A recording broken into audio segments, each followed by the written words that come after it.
This is the True Self Manifestation Podcast with your host, Angel Menudo. I am a licensed psychotherapist, certified clinic coach, and a little woo with a passion for manifestation and internal family systems. Through the years, I noticed that New Age manifestation practices relied on spiritual bypassing and positive thinking only, instead of getting to the root of potential blocks and barriers for building your self-worth. Then, I found internal family systems, and it changed the way I saw manifestation.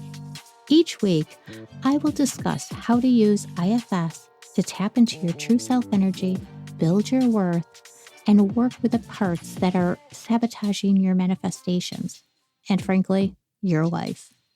This is not the law of attraction. This is getting to the root of what's blocking your manifestations so that you can be open to the universe and manifest the life you've always wanted. So join me on this journey to learn how to live in alignment with your true self and break free from limiting beliefs, past programming, conditioning, expectations, and societal pressures, and the other things that are keeping you stuck from living your best life. It's not a coincidence you're here. Welcome to the True Self Manifestation Podcast.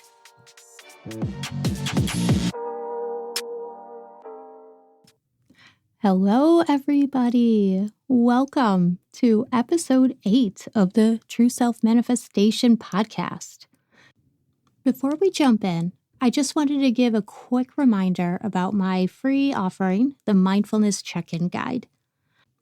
I made this guide because I want to help you reconnect to yourself. We are all so disconnected from ourselves.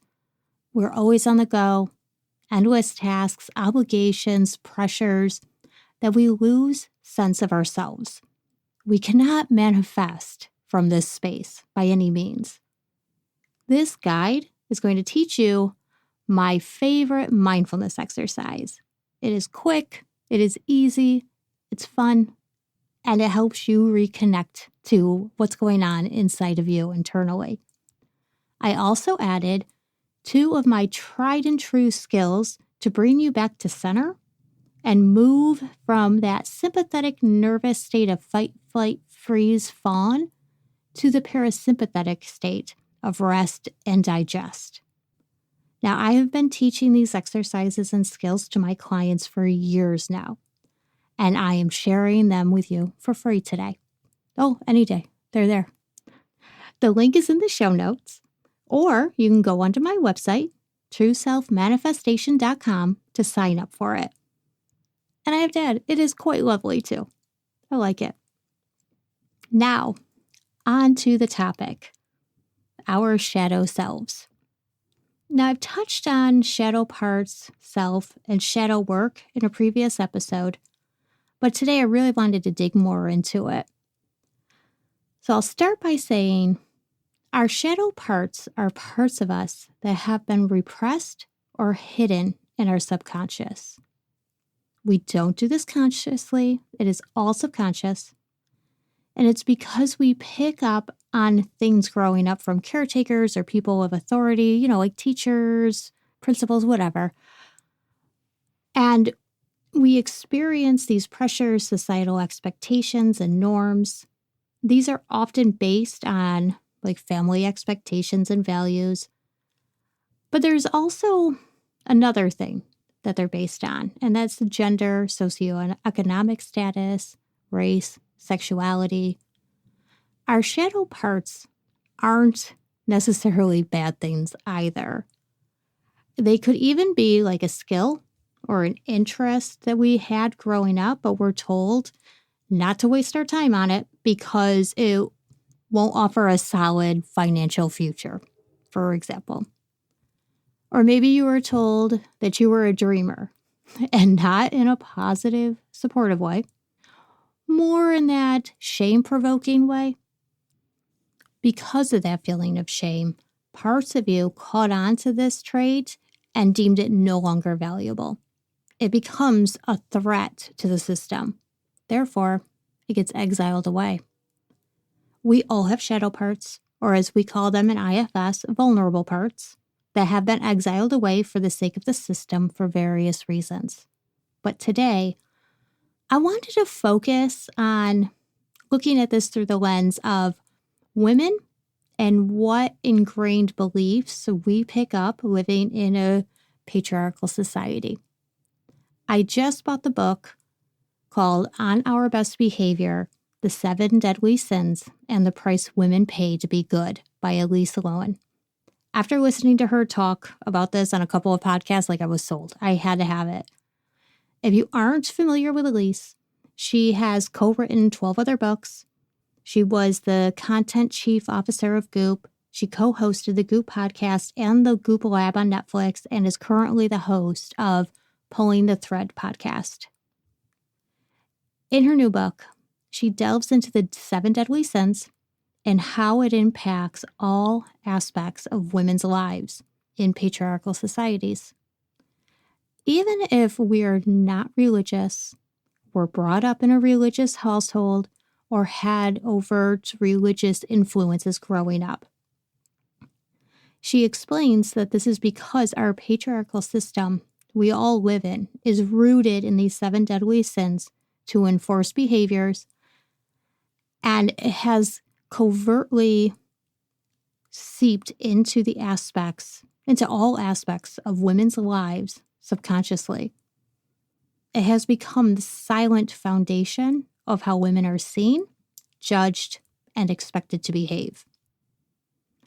I'm going to share the examples she gives from the book on the 7 deadly sins and how she relates it back to women. So the first one is sloth. And she says, good women are tireless and hardworking. They have no need or desire to rest. Envy. Good women do not want to strive for more than they have, nor do they openly covet the skills or achievements of others. Pride. Good women are not intimidating or confident. They work hard to appear modest, minimizing, and focused on finding other people who can champion their ideas. Gluttony. Good women strive to be thin, really as small as possible. Greed. Good women don't negotiate on their own behalf, never ask for more, appear grateful for what they are given, and avoid talking about money. They often spend faster than they save and strive to be generous to a fault. Lust. Good women want to be seen as sensual, warm, and inviting of sex, but not overtly interested. Anger. Good women are assertive only on behalf of other people. They are quick to forgive and non-confrontational, content to sacrifice their needs, and embrace discomfort to preserve the peace and maintain status quo. These 7 deadly sins become subconscious aspects of us, influencing how we see ourselves and how we are seen in the world. So did any of those resonate with you? Because boy, let me tell you, when I read that part, I was like, oh, holy shit. There's a lot there. There's a lot there. And you're like, wow, I didn't even realize that this is where it comes from. All of it stems from that. So the society that we live in is historically structured to keep women small and against one another. This is why this book and talking about these topics are so important to shed a light on what has happened to us and what continues to happen to women in our society. And you might be asking, what does this have to do with shadow parts? These 7 deadly sins become the shadow parts. We learn very early on that we need to be quote unquote good. And if we are indulging, prideful, want to take up space and so forth, then we will not be loved, accepted. We will be deemed undeserving or unworthy. It also shows how deep our shadow goes. This is rooted in systems, patriarchal systems that this country was made on. They are all based on shame. Our patriarchal society uses shame to dictate women's lives.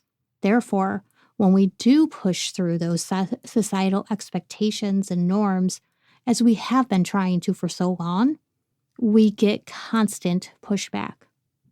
And even when we think we have come so far, because in, so many ways we have, we are still stifled by those unspoken rules dictating how we perceive the world and how the world perceives us.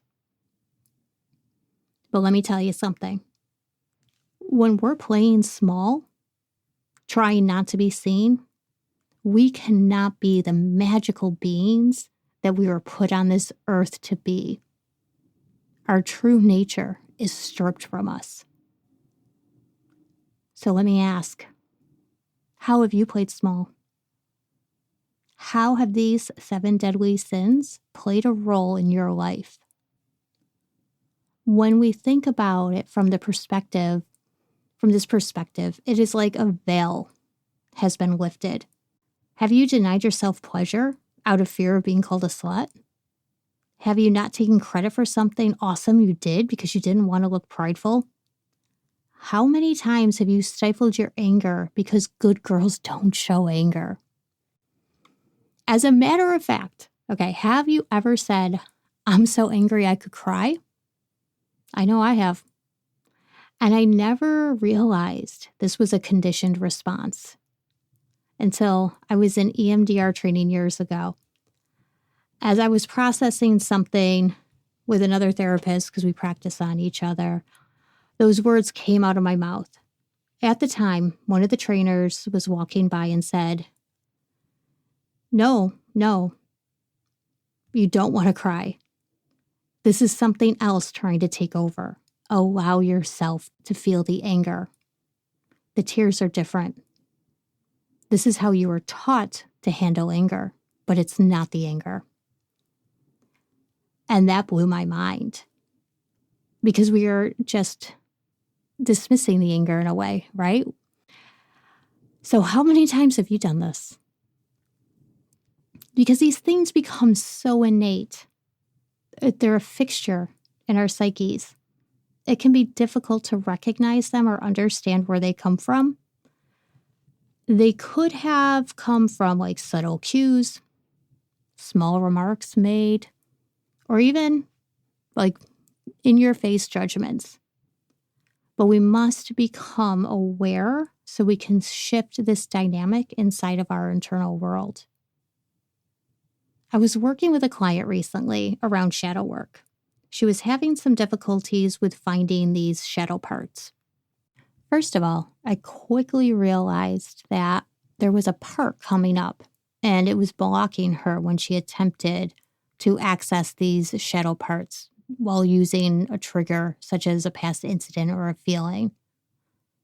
She said a couple of times that these things no longer bothered her, that she was trying to stay present and grounded, which by all accounts could be true. She has done so much work.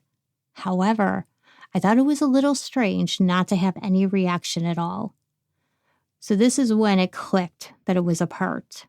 This part wanted to keep the client in the present moment, stable and grounded. It was protecting her. It meant well.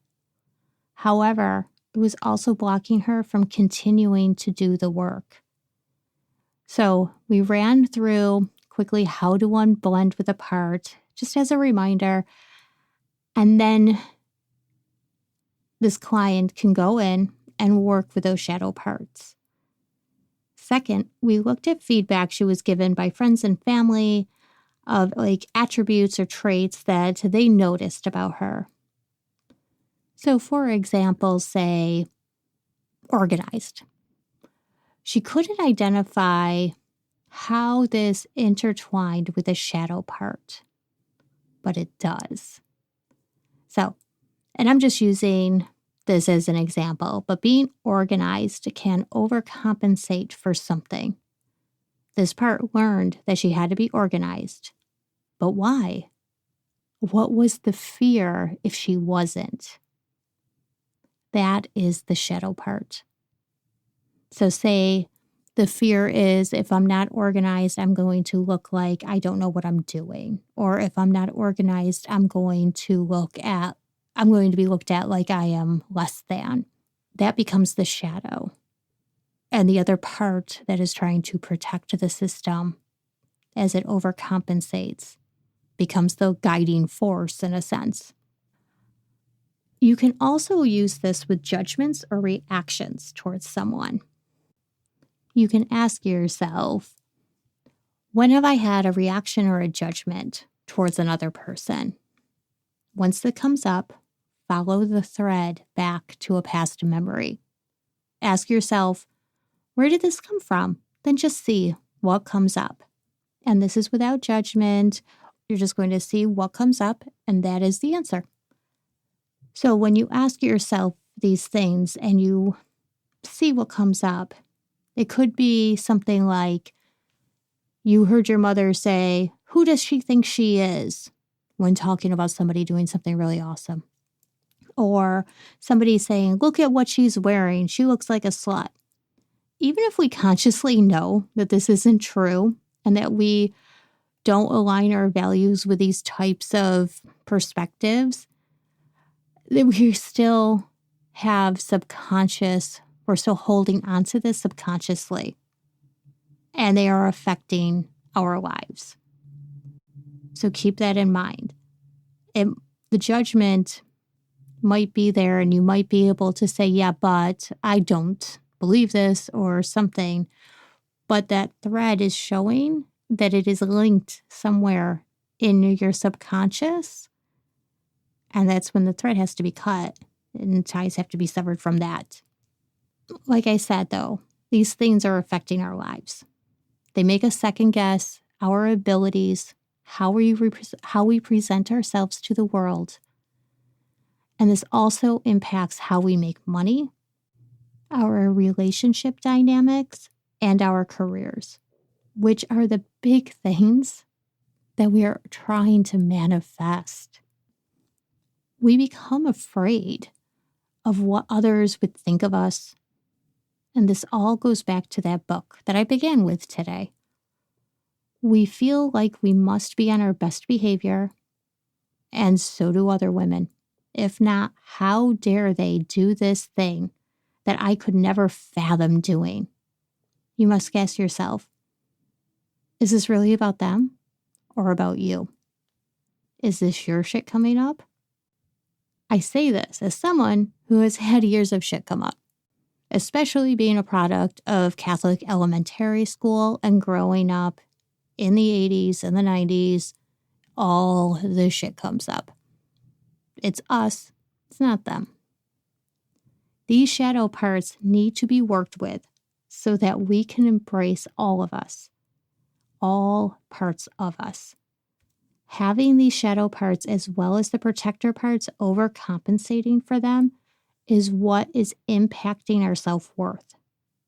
It is keeping us small. When we begin identifying these blocks, we can ask ourselves, does this belief resonate with me? Is it in alignment with who I am or who I want to be? Can we challenge this belief and start deconditioning it? Can we work through the discomfort and the internal arguing that will most likely come up because we will be doing something different than how we are conditioned to be? So as we go through this, we're opening up ourselves more to the universe. We are no longer blocked by this patriarchal baggage that we have been carrying around. We can tap into our true self.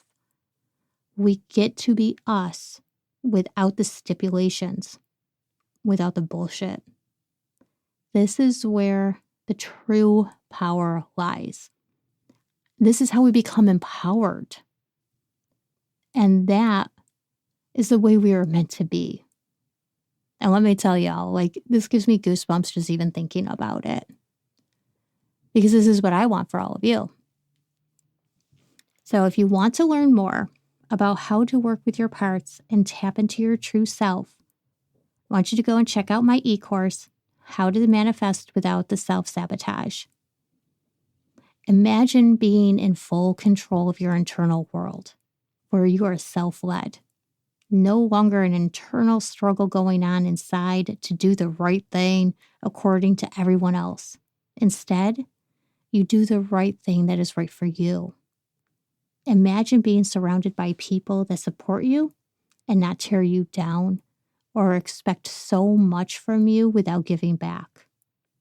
Imagine being in your worth and your manifestations just start pouring in effortlessly. This is magic. Now, this is how to manifest without the self-sabotage. I want you to go check out the show notes. The link is there, or you can find it on my website, trueselfmanifestation.com. And I want to thank you all for joining me. Hey, if you liked this and you have any more to add, please send me an email, angel@trueselfmanifestation.com. It's going to be in the show notes. Please, I'd love to hear from you. It's amazing. Thank you all for being here, and thank you for being with me for another episode of True Self Manifestation Podcast. Bye all. Happy manifesting. Thank you for listening to the True Self Manifestation Podcast. Check out the show notes for any links mentioned here. And while you're at it, grab my free mindfulness check-in guide to help you reconnect with yourself. Don't forget to hit the subscribe button so you don't miss a single episode. And please leave a review where you listen to podcasts. And if you love this episode, share it with a friend. Thanks again. See you soon.